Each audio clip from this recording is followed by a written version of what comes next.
Hello everyone. आज है 21 जून और आज की इस क्लास में हम डिस्कस करेंगे 21 जून से बनने वाले करंट अफेयर के सभी इंपॉर्टेंट क्वेश्चंस। प्रीवियस क्लास में हमने देखा था कि अभी हाल ही में विशाखापट्टनम में इंडियन नेवी ने अपने पहले anti submarine warfare shallow water craft, जिसका नाम आईएनएस सरनाला है, इसे कमीशन किया है।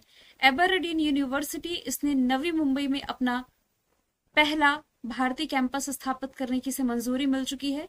स्कॉटलैंड की पहली यूनिवर्सिटी जो इंडिया में अपना ब्रांच ओपन कर रही है। हाल ही में प्राकृतिक आपदाओं की निगरानी रखने के लिए चाइना ने जांगयिंग 102 सैटेलाइट लॉन्च किया। बॉन जलवायु परिवर्तन सम्मेलन का आयोजन जर्मनी में किया गया है। अंतर्राष्ट्रीय स्वतंत्रता, ये जो धार्मिक स्वतंत्रता शिखर सम्मेलन था, नैरोबी केन्या में।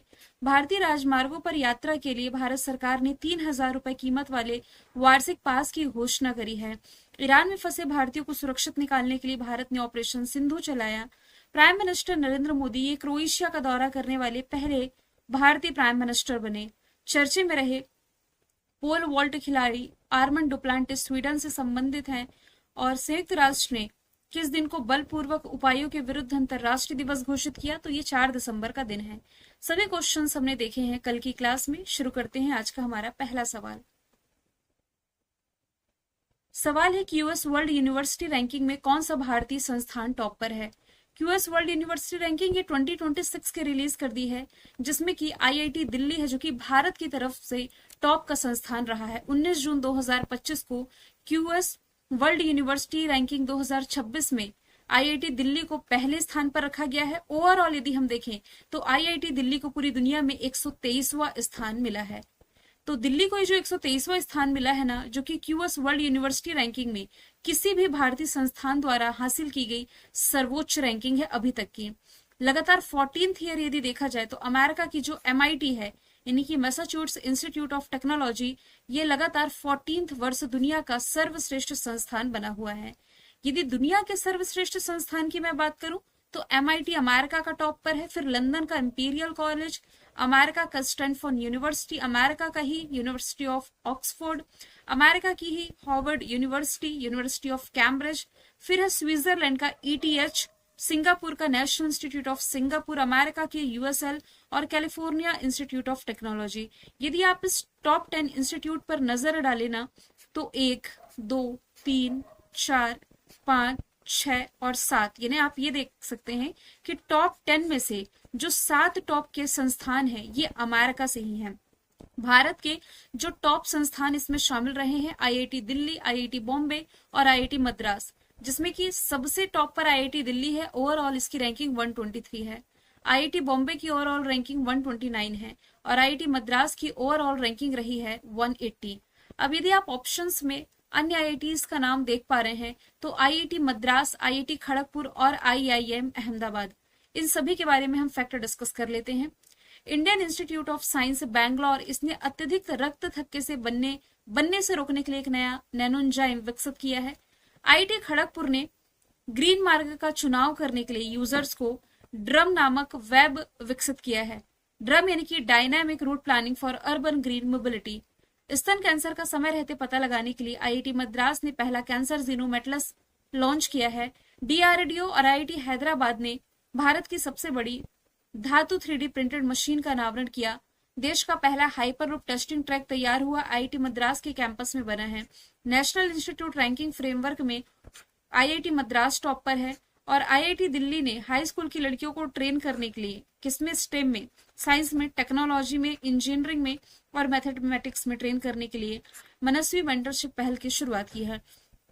आईआईटी खड़गपुर और आईआईटी मद्रास का हमने डिस्कशन कर लिया। यदि बात की जाए आईआईएम अहमदाबाद की, तो ये दुबई में भारत के बाहर अपना पहला ब्रांच ओपन करने जा रहा है।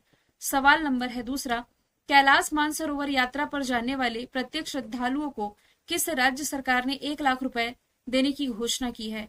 ऐसी घोषणा अभी हाल ही में उत्तर प्रदेश गवर्नमेंट के द्वारा की गई है। तो उत्तर प्रदेश सरकार ने मानसरोवर की यात्रा करने वाले उत्तर प्रदेश के जो स्थायी निवासी हैं, जो उत्तर प्रदेश में ही रहते परमानेंट सिटीजन इसी राज्य के हैं, इनके लिए मानसरोवर यात्रा योजना की शुरुआत की है।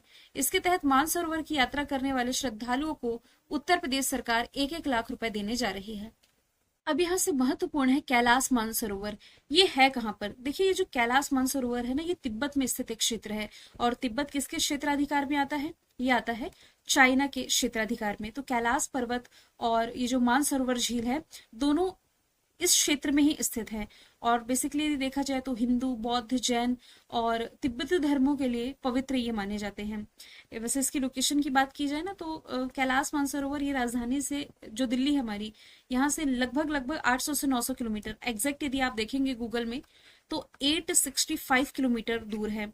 और ये जो लोकेशन मैं आपको बता रही हूँ ना, कैलाश मानसरोवर, यहाँ से कई महत्वपूर्ण नदियां, जैसे कि ब्रह्मपुत्र नदी हो गई, सिंधु नदी हो गई, सतलज नदी, ये महत्वपूर्ण नदियां यहीं से निकली हुई हैं। यदि बात की जाए उत्तर प्रदेश की, राजधानी लखनऊ, मुख्यमंत्री योगी आदित्यनाथ, राज्यपाल आनंदीबेन पटेल है। नेशनल पार्क में दुधवा, पीलीभीत, अमनगढ़ और रानीपुर वाइल्ड लाइफ सेंचुरी। राज्य के पशु में बारहसिंगा, पक्षी में सारस। लोकसभा सीटें 80, राज्यसभा सीटें 31 है। रिसेंटली यहाँ पर लखनऊ मोड में सुपरसोनिक क्रूज मिसाइल ब्रह्मोस के उत्पादन यूनिट 3.5 साल में तैयार हुई है। योगी आदित्यनाथ ने वर्ल्ड बैंक के अध्यक्ष अजय बंगा की मौजूदगी में 2 परिवर्तनकारी पहल, यूपी अग्रीज और एआई प्रज्ञा की शुरुआत की। अयोध्या में भारत का पहला फ्लोटिंग घाट बनाया जाएगा। 1 डिस्ट्रिक्ट 1 प्रोडक्ट के तहत यहाँ 12 नए उत्पादों को शामिल किया गया। ITI चलो अभियान चलाया गया। बफर में सफर नामक योजना भी उत्तर प्रदेश सरकार के द्वारा शुरू की गई है।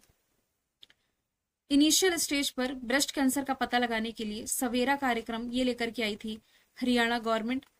केरल की यदि बात की जाए तो 100% डिजिटल साक्षर वाला जो राज्य है ये केरल ही हो जाएगा। निजुत मोइना स्कीम, ये किस राज्य से आप रिलेट करेंगे? तो असम से रिलेट कर सकते हैं। सवाल नंबर है तीसरा, हाल ही में किसके द्वारा 2026 को अंतरराष्ट्रीय महिला किसान वर्ष घोषित किया गया? रिसेंटली यूनाइटेड नेशंस के द्वारा 2026 का जो साल है आने वाला, अंतरराष्ट्रीय महिला किसान वर्ष के रूप में घोषित किया गया। ये क्वेश्चन ऑलरेडी मैंने आपको एक हफ्ते पहले ही पढ़ा दिया था। तो ये जो दिन है, ये वैश्विक कृषि में यानी कि ग्लोबली फार्मिंग में महिलाओं की अहम भूमिका को पहचानने और उसे मजबूत करने की दिशा में एक ऐतिहासिक कदम है। यूनाइटेड नेशंस का फॉर्मेशन ईयर है 24 अक्टूबर 1945। न्यूयॉर्क में हेडक्वार्टर। एंटोनियो गुटेरेस अध्यक्ष हैं। मेंबर कंट्री हैं 193 और सबसे लास्ट यानी कि 193rd नंबर की मेंबर कंट्री इसकी साउथ सुडान हो जाएगी। और एंटोनियो गुटेरेस जो इसके प्रमुख है, पुर्तगाल से बिलोंग करते हैं। यूनाइटेड नेशंस के द्वारा 2023 का जो साल है, भारत के प्रयासों से अंतर्राष्ट्रीय बाजरा दिवस के रूप में मनाया गया। 2024 का वर्ष अंतर्राष्ट्रीय कैमलेट्स ईयर के रूप में, ये BPSC में पूछा गया क्वेश्चन है। 2025 का जो साल है, सहकारिता, क्वांटम विज्ञान और प्रौद्योगिकी का अंतर्राष्ट्रीय वर्ष घोषित किया गया है।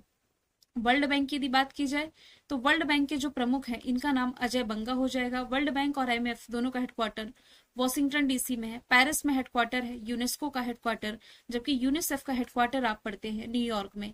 सवाल नंबर चौथा है, हाल ही में किसके द्वारा प्रतिभा सेतु पोर्टल इसकी शुरुआत की गई है? तो प्रतिभा सेतु पोर्टल की शुरुआत recently UPSC union public service commission के द्वारा की गई है। तो सालों तक UPSC की प्रतियोगी परीक्षाओं की तैयारी के बाद भी ऐसे स्टूडेंट जो मेरिट में जगह नहीं बना पाते, मेरिट पाने से चूक जाते हैं, ऐसे प्रतिभाशाली स्टूडेंट को दूसरे क्षेत्रों में नौकरी दिलवाने में जो UPSC है ये हेल्प करेगा। और इसी के लिए प्रतिभा सेतु पोर्टल लॉन्च कर दिया है। यूनियन पब्लिक सर्विस कमीशन की स्थापना 1926 में हुई। दिल्ली में हेडक्वार्टर। अजय कुमार इसके वर्तमान में प्रमुख हो जाएंगे। वैसे पोर्टल की बात की जा रही तो जून के महीने में हमने उम्मीद पोर्टल भी देखा था। उम्मीद पोर्टल जो कि अल्पसंख्यक मंत्रालय संभाल रहे किरण रिजिजू जी के द्वारा लॉन्च किया गया था वक्फ संपत्ति के डिजिटलीकरण के लिए। उम्मीद की फुल फॉर्म बनती है unified Waqf management empowerment efficiency and development. यदि मैं अदर ऑप्शन की बात करूं तो नीति आयोग का प्रभार BVR सुब्रमण्यम संभाल रहे हैं। BR गवई ये भी हाल ही में सुप्रीम कोर्ट के नए मुख्य न्यायाधीश बने हैं। और विजया किशोर रहाटकर ये हो जाएंगी राष्ट्रीय महिला आयोग के वर्तमान समय में प्रमुख। अगला सवाल है, हाल ही में जारी विश्व आर्थिक मंच के ऊर्जा संक्रमण सूचकांक 2025 में भारत को किस स्थान पर रखा गया? भारत को इस साल 71वें स्थान पर रखा गया है। रिपोर्ट रिलीज किसने की है? वर्ल्ड इकोनॉमिक फोरम ने। 118 देशों में भारत को 71वें स्थान पर रखा गया। पिछले वर्ष तक भारत की रैंकिंग इसमें 63वीं थी, 63 थी। टॉप की जो कंट्री है स्वीडन, फिनलैंड, डेनमार्क, नॉर्वे और स्विट्जरलैंड है। आप ये देख पा रहे हैं कि इसमें सभी टॉप की जो कंट्री हैं ये यूरोपियन कंट्री हैं। स्वीडन के एक पोल वॉल्ट खिलाड़ी अरमांडो डुप्लांटिस का कल ही हमने डिस्कशन किया था। फिनलैंड ये हैप्पीनेस इंडेक्स में टॉप पर है, इंडिया की रैंकिंग 118 है। डेनमार्क ये करप्शन इंडेक्स में टॉप पर है, ऐसी कंट्री जहां करप्शन सबसे कम होता है, इंडिया 96 प्लेस पर है। नॉर्वे प्रेस फ्रीडम इंडेक्स में टॉप पर है, इंडिया की रैंकिंग है 151।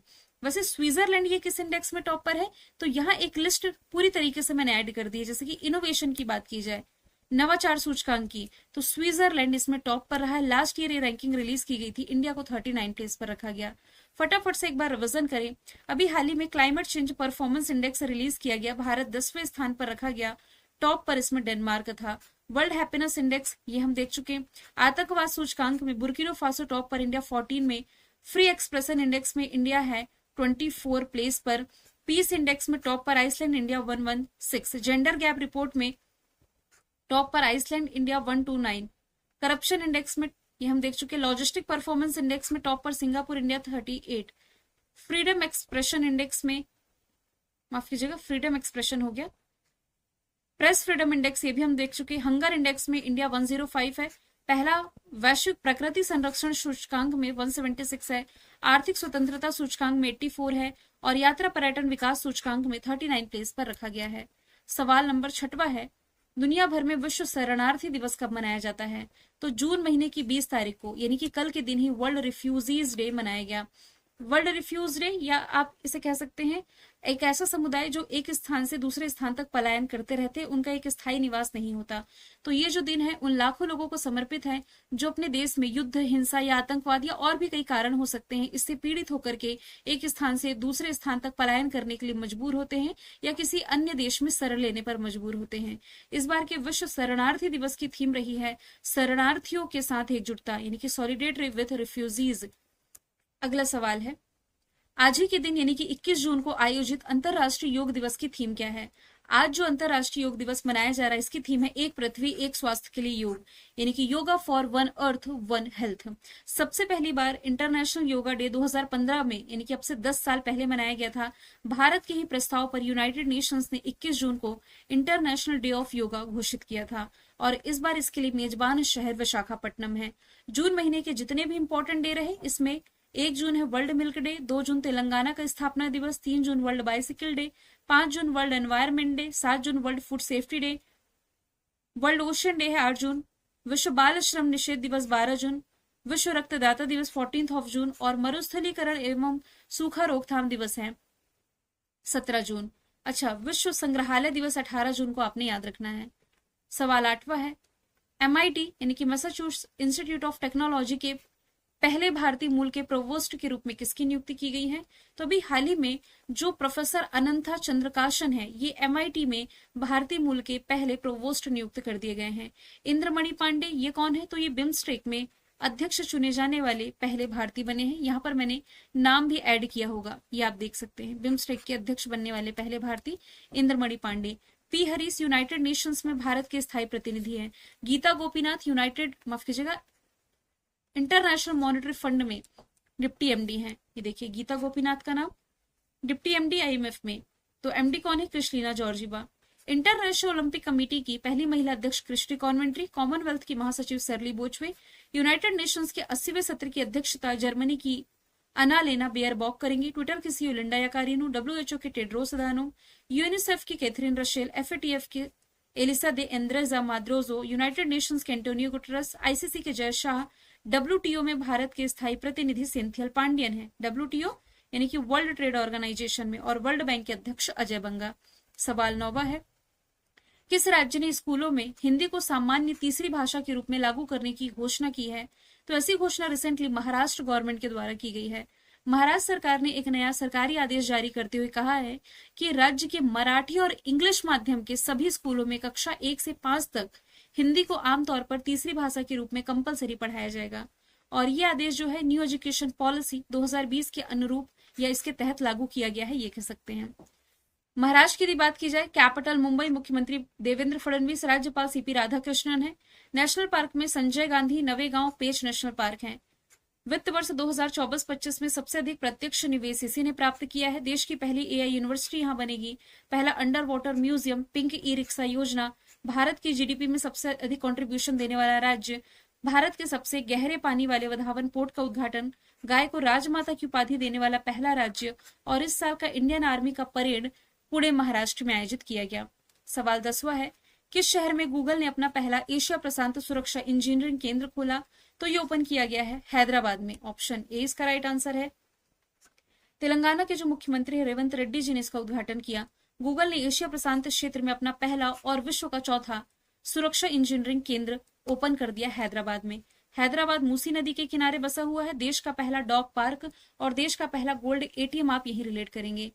जो एरो शो है नेक्स्ट ईयर जनवरी के महीने में हैदराबाद होस्ट करेगा। इस साल मिस वर्ल्ड प्रतियोगिता भी हैदराबाद ने होस्ट करी थी, जिसमें कि थाईलैंड की जो महिला है इसमें मिस वर्ल्ड चुनी गई। नाम इनका आपको कमेंट बॉक्स में बताना है। देश का पहला 3D प्रिंटेड पोस्ट ऑफिस ये बैंगलोर में ओपन किया गया। मुंबई में एप्पल के द्वारा पहला इसका स्टोर, मतलब कि भारत में इसका पहला स्टोर बांद्रा कुर्ला कॉम्प्लेक्स मुंबई में ओपन किया गया। सूरत गुजरात में दुनिया की सबसे बड़ी ऑफिस बिल्डिंग बनाई गई, जिसका उद्घाटन प्राइम मिनिस्टर नरेंद्र मोदी जी के द्वारा किया गया। यहाँ कुछ शहर चर्चे में रहे। यूनेस्को की क्रिएटिव सिटी ऑफ गैस्ट्रोनॉमी में नॉमिनेटेड है लखनऊ।